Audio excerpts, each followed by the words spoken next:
La motivation est l'expérience de vouloir quelque chose ou de vouloir l'éviter. Lorsque nous étudions comment nous sommes motivés pour apprendre, nous développer et réussir, nous pouvons identifier deux forces contraires, les forces extrinsèques et les forces intrinsèques.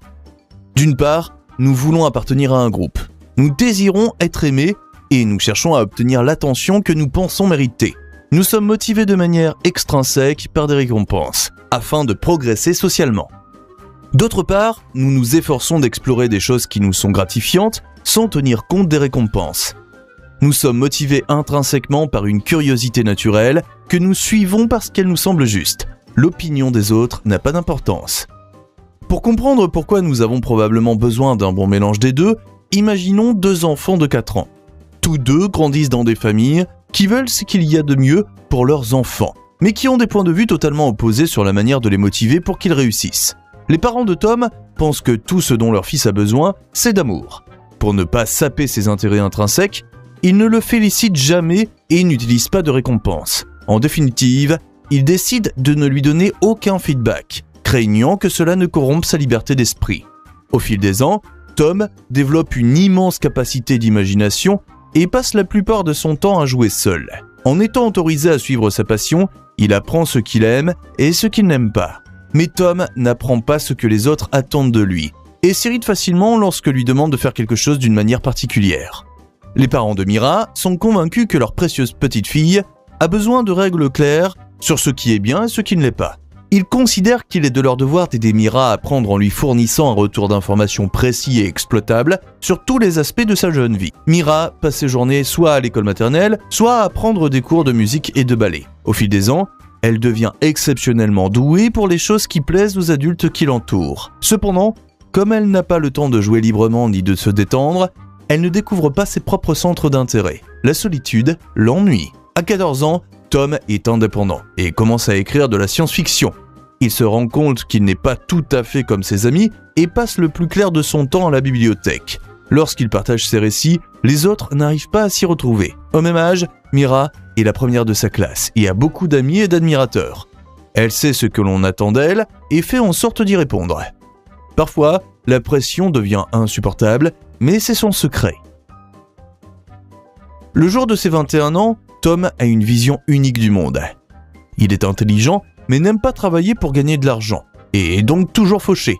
Il déteste l'idée de se conformer aux normes conventionnelles, et est contrarié si quelqu'un interfère avec son expression créative.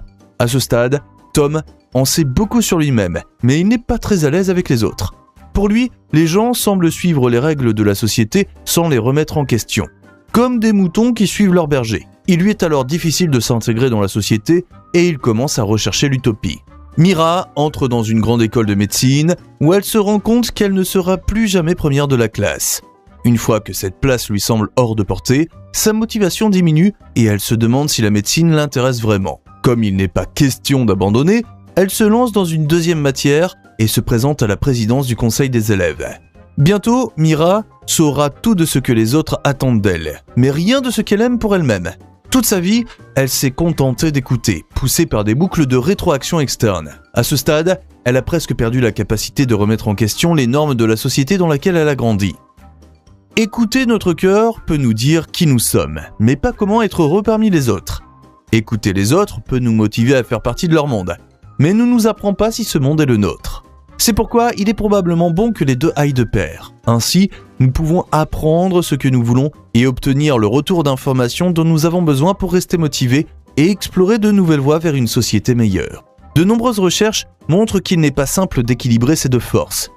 Une méta-analyse de 128 études a examiné les effets des récompenses extrinsèques sur la motivation intrinsèque. Il en ressort qu'alors que la plupart des récompenses sapent considérablement notre intérêt intrinsèque, le retour d'informations positif, qui est un facteur de motivation extrinsèque, nous incite à continuer. En d'autres termes, les mots d'encouragement sincères nous font avancer, tandis que l'argent ou les cadeaux sapent notre motivation intérieure. Qu'en est-il de vous ? Écoutez-vous votre cœur ou les voix de la société ?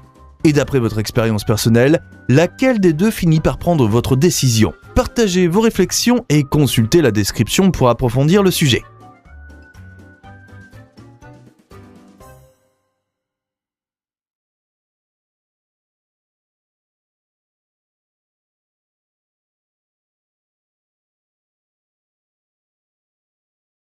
Si vous avez trouvé cette vidéo instructive, regardez nos autres vidéos et abonnez-vous. Si vous voulez avoir un accès anticipé aux nouvelles vidéos ou nous soutenir, rejoignez-nous sur patreon.com/sprouts. Visitez sproutsschools.com pour télécharger nos vidéos sans musique de fond, consulter nos sources et trouver des activités d'apprentissage.